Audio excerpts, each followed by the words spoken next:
ध्रुव ने नदी के पास में देखा तो गेंदे के पीले फूल लगे हुए थे। उसने सोचा चलो रेड रोज न सही, येलो फूल से ही काम चला लूंगा। ध्रुव ने फूल तोड़ा और विकी की तरफ इशारा किया। विकी ने मोबाइल में वीडियो रिकॉर्डिंग शुरू कर ली और ध्रुव धीरे धीरे अनन्या के पीछे से उसकी तरफ बढ़ने लगा। ध्रुव ने देखा अनन्या पानी के साथ खेल रही थी और वो अपने चेहरे को पानी से धो रही थी। लेकिन ये क्या, वो अचानक रुक गई और कुछ सेकंड्स में पानी में गौर से देखने के बाद अचानक से उसके मुंह से चीख निकल गई। ध्रुव तेजी से उसकी तरफ भागा। अचानक पानी में हंसती और मस्ती करती हुई अनन्या जोर से चीख पड़ी। ध्रुव जो कि धीमे धीमे कदमों से उसकी तरफ बढ़ रहा था, उसने अपने हाथों में पकड़े गेंदे के फूल को एक तरफ फेंका और अनन्या की तरफ भागा। वीडियो बना रहा विकी भी चाय की दुकान से अनन्या की तरफ भागता हुआ आया। अनन्या खौफजदा नजरों से पानी को देख रही थी। सुनहरे मौसम में जब बाहर ठंडी ठंडी हवाएं चल रही थी, तब भी वो पूरा पसीने से भीग चुकी थी। डर के मारे उसका चेहरा सफेद पड़ चुका था। ध्रुव ने जल्दी से आकर अनन्या को उसके कंधे से पकड़ा और अनन्या की नजरों का पीछा करते हुए पानी में देखता हुआ हैरानी से बोला, अनन्या क्या हो गया, तुम चीखी क्यों, तुम ठीक तो हो? लेकिन अनन्या तो जैसे ध्रुव की आवाज ही नहीं सुन पा रही थी। वो बस डरी नजरों से एकटक पानी में देख रही थी। ध्रुव ने जब अनन्या की ऐसी हालत देखी तो वो बहुत परेशान हो गया। तब तक विकी भी वहां आ चुका था। उसने अनन्या की हालत देखकर उससे पूछा, क्या हुआ, तुम चीखी क्यों? अनन्या क्या हुआ, तुम ठीक तो हो, कुछ बोलो भी। लेकिन अब भी अनन्या ने किसी की बातों का कोई जवाब नहीं दिया। वो बस डरी नजरों से पानी को घूरती रही। ध्रुव ने अनन्या को झकझोरते हुए कहा, अनन्या क्या हुआ, होश में आओ।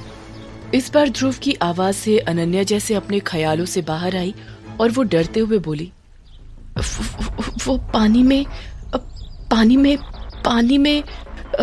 कुछ है, पानी काला हो गया है पानी। ध्रुव और विकी ने हैरानी से पानी को देखते हुए कहा, नहीं तो पानी बिल्कुल ठीक है, देखो कहाँ कुछ है। अनन्या ने डरते डरते उस पानी की तरफ देखा तो वाकई में पानी बिल्कुल शांत था। अनन्या को यकीन नहीं आया कि ऐसा कैसे हो सकता है। अभी अभी तो उसने देखा था पानी में अजीब सा कुछ उठ रहा था और पूरा पानी काला पड़ गया था और पानी में वो थी। अनन्या ने अपने दोनों हाथों से ध्रुव की टी शर्ट को पकड़ लिया और लगभग रोते हुए बोली, मेरा यकीन करो ध्रुव, मैं सच कह रही हूँ, पानी में वो ठीक उसी जगह पर थी, मैंने देखा उसे। ध्रुव ने अनन्या को शांत करते हुए कहा, अच्छा ठीक है, पहले चलो चलकर बैठो, तुम्हारी तबीयत मुझे कुछ ठीक नहीं लग रही, उसके बाद हम बात करते हैं। ध्रुव अनन्या को संभाल कर पानी से बाहर ले आया।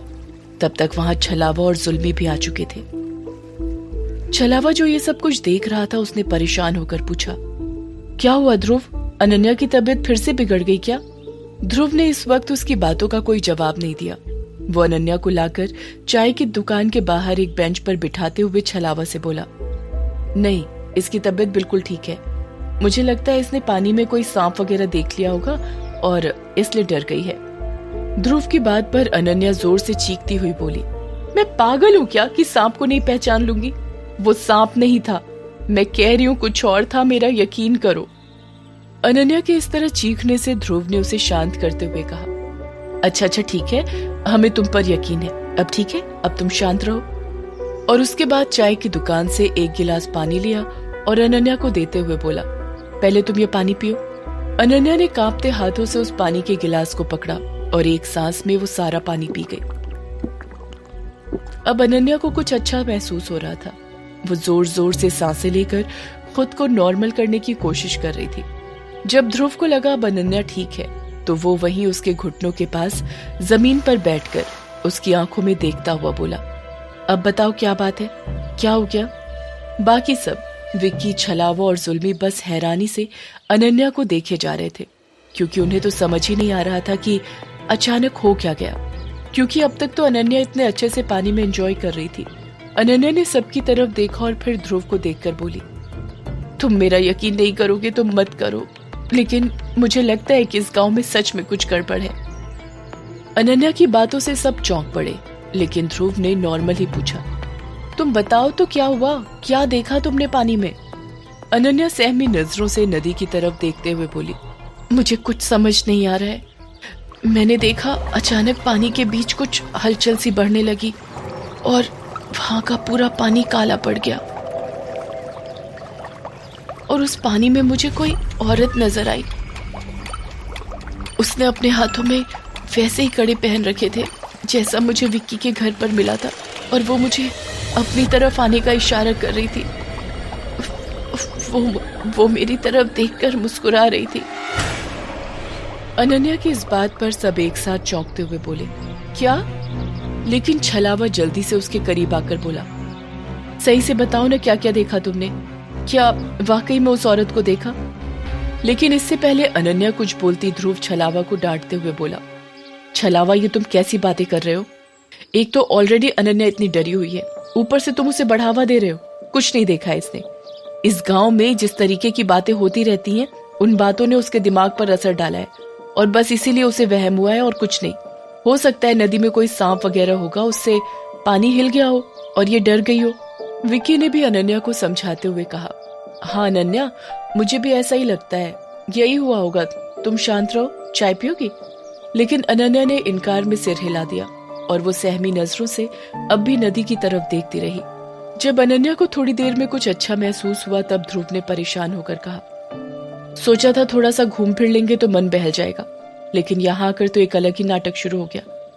मुझे लगता है इस गांव में जो भी रहता है बस उन्हें स्ट्रेस में ही रहना पड़ता है। पता नहीं हम कब इस गांव से बाहर निकलेंगे।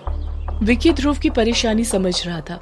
उसने ध्रुव को समझाते हुए कहा, यार बाकी सब तो ठीक है, लेकिन मैं एक बात नहीं समझ पा रहा हूँ कि बार बार ऐसी चीजें अनन्या के साथ ही क्यों होती हैं? हम सब भी तो हैं, लेकिन हमें तो कभी कुछ नहीं हुआ। विकी की बात पर इस बार जुल्मी ने कहा, गौरी मैडम बहुत नाजुक दिल की है, बहुत सॉफ्ट हार्ट है इनका, इसलिए वो सबकी बातों पर यकीन कर उन बातों को सोचती रहती होंगी, इसलिए ऐसा होता होगा। ध्रुव ने पहली बार जुल्मी की बातों में सहमति जताई और बोला, जुल्मी सही कह रहा है। अनन्या चीजों को बहुत गहराई से सोचती है और सोचती रहती है, इसलिए वो चीजें उसके दिलो दिमाग में बैठ गई हैं, इसलिए इसके साथ ही ऐसा बार बार होता है। और रही बात इसकी तबीयत खराब होने की, तो उसे इस पाली गांव का एनवायरनमेंट सूट नहीं कर रहा है। ये सारे अपने लॉजिक लगा रहे थे, तभी अनन्या बहुत कमजोर आवाज में बोली, क्या हम घर चल सकते हैं? मुझे कुछ ठीक नहीं लग रहा है, मुझे थोड़ी देर रेस्ट करना है। ध्रुव ने जल्दी से अनन्या को थामते हुए कहा, हाँ हाँ बिल्कुल, चलो हम घर चलते हैं। लेकिन विकी सवालिया नजरों से ध्रुव को देखते हुए बोला, और पुजारी जी? ध्रुव विकी की बात को काटते हुए बोला, पुजारी जी वैसे भी अभी नहीं मिलने वाले हैं, और इस तरह हम अनन्या को ऐसी हालत में लेकर कहीं घूम नहीं सकते, तो अभी हम चलते हैं। थोड़ा रेस्ट कर लेगी, उसे ठीक लगेगा तो मैं, तुम और छलावा आकर मिल लेंगे पुजारी जी से। ठीक है चलो। विकी ने भी अपनी सहमति जताई। ध्रुव और विकी अनन्या को लेकर आगे चल पड़े। उसके पीछे पीछे जुल्मी भी चल पड़ा, लेकिन छलावा वहीं खड़ा नदी को देखता रहा और धीरे धीरे कदमों से नदी की तरफ बढ़ने लगा। छलावा नदी के किनारे जाकर खड़ा हो गया और नदी के पानी को एकटक देखता हुआ अपने मन में बोला, नहीं, ये अनन्या के मन का वहम नहीं हो सकता, वो भी इतना सटीक वहम। अनन्या ने जिसको कभी देखा नहीं, जिसके बारे में कुछ खास जानती नहीं, उसके बारे में इतना सटीक अनुमान नहीं लगा सकती। कुछ तो जरूर है, ध्रुव माने या ना माने, लेकिन अनन्या के साथ कुछ तो गलत हो रहा है। मुझे जल्द से जल्द इस बारे में पुजारी जी से बात करनी पड़ेगी, इससे पहले बात हाथ से निकल जाए और गांव वालों की जान पर और भी ज्यादा संकट आ जाए। मुझे पुजारी जी को आगाह करना पड़ेगा। छलावा वहां खड़ा खड़ा ही ये सब सोच ही रहा था कि विक्की ने देखा उसके पीछे छलावा नहीं आ रहा है, और छलावा काफी पीछे नदी के पास खड़ा है। विक्की ने चिल्लाते हुए उसे आवाज दी, छलावा वहां क्या कर रहा है? चल, देर हो रही है।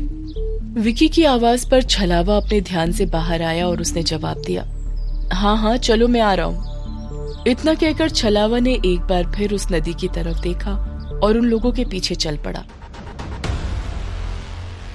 घर पहुंचकर विक्की ने अनन्या को उसके कमरे में आराम करने के लिए भेज दिया और खुद बाहर आकर अपने दोस्तों के साथ बैठा। आज हुई अनन्या के साथ वाली घटना ने सबके मन में कई तरह के सवाल खड़े कर दिए थे। तभी जैसे अचानक ध्रुव को ध्यान आया उसने विकी से कहा, विकी तू उस वक्त मोबाइल से रिकॉर्डिंग कर रहा था ना? विकी ने जल्दी से कहा, हाँ क्यों, क्या हुआ? ध्रुव कुछ सोचते हुए बोला, जरा वो वीडियो प्ले कर, हो सकता है उसमें हमें कुछ दिख जाए।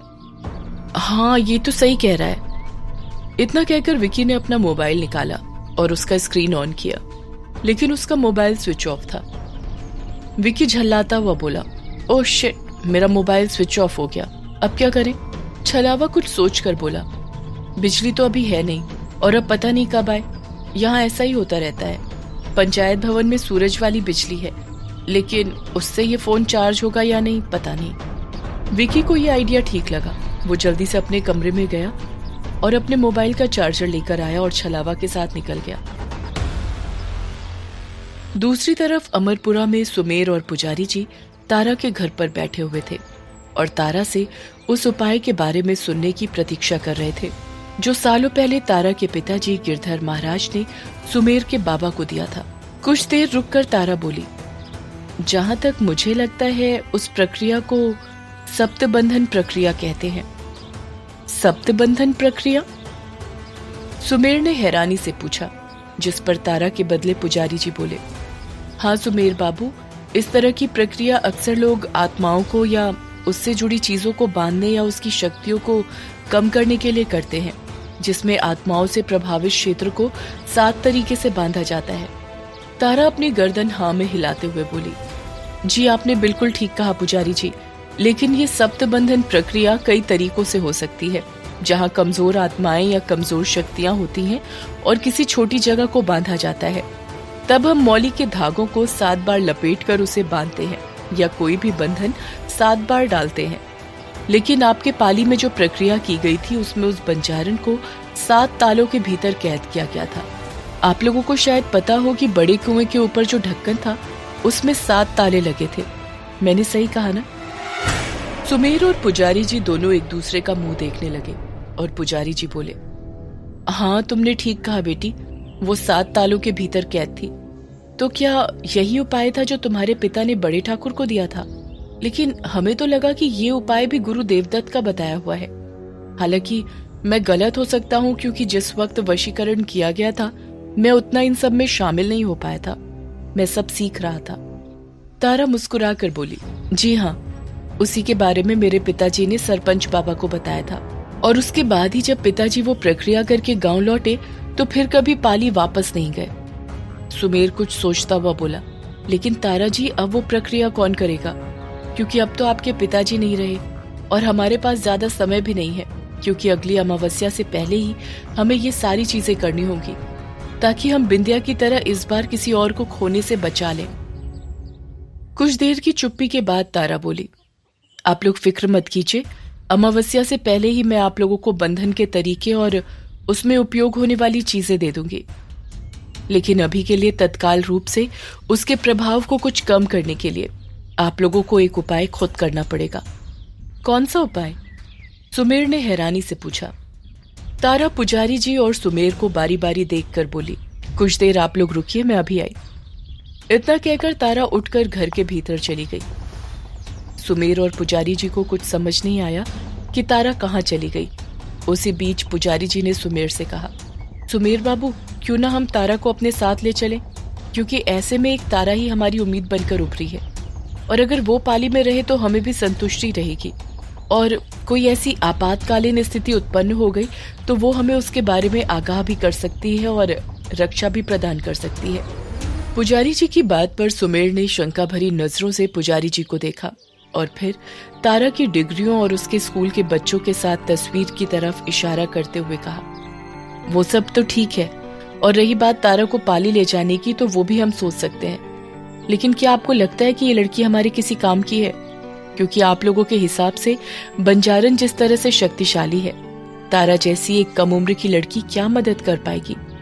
सुमेर के मन में उठने वाले शक को पुजारी जी अच्छी तरीके से समझते थे, इसलिए उन्होंने मुस्कुराते हुए सुमेर से कहा, उम्र का क्षमता से कोई लेना देना नहीं है। जब गुरु देवदत्त ने वशीकरण किया था उस वक्त वो कोई बुजुर्ग नहीं थे और उन्होंने बहुत कम उम्र में ही बहुत सी सिद्धियां हासिल कर ली थी। इसलिए हम तारा की उम्र को देखकर और उसकी शिक्षा की डिग्रियों को देखकर ये नहीं आकलन कर सकते कि उसका इस विषय में ज्ञान कम हो। और वैसे भी तारा गिरधर महाराज की बेटी है, कुछ चीजें तो जन्मजात उसमें होंगी ही। पुजारी जी की बात सुनकर भी सुमेर पूरी तरीके से संतुष्ट नहीं दिख रहा था, लेकिन उसके पास कोई और उपाय भी नहीं था, इसलिए वो खामोश रह गया। कुछ देर बाद तारा लौटी तो उसके हाथ में एक लाल रंग की छोटी सी पोटली थी। वो पोटली उसने आगे बढ़ाया तो सुमेर अपना हाथ आगे बढ़ाकर उसे लेने लगा। तभी तारा उसे रोकते हुए बोली, नहीं नहीं सुमेर जी, आप इसे नहीं ले सकते, ये मैं पुजारी जी को दे रही हूँ। सुमेर को तारा की ये बात थोड़ी अटपटी सी लगी और उसने अपने हाथ पीछे खींच लिए। पुजारी जी ने आगे बढ़कर वो पोटली ले ली। पुजारी जी ने पोटली लेते ही कहा, लेकिन ये है क्या और मुझे करना क्या होगा? तारा ने पुजारी जी की तरफ देखते हुए कहा, वो सब बताऊंगी, लेकिन एक बहुत जरूरी बात है जिसका आपको खास ध्यान रखना है। पुजारी जी इस पोटली को केवल आप ही छुएंगे और इस प्रक्रिया को केवल आप ही करेंगे।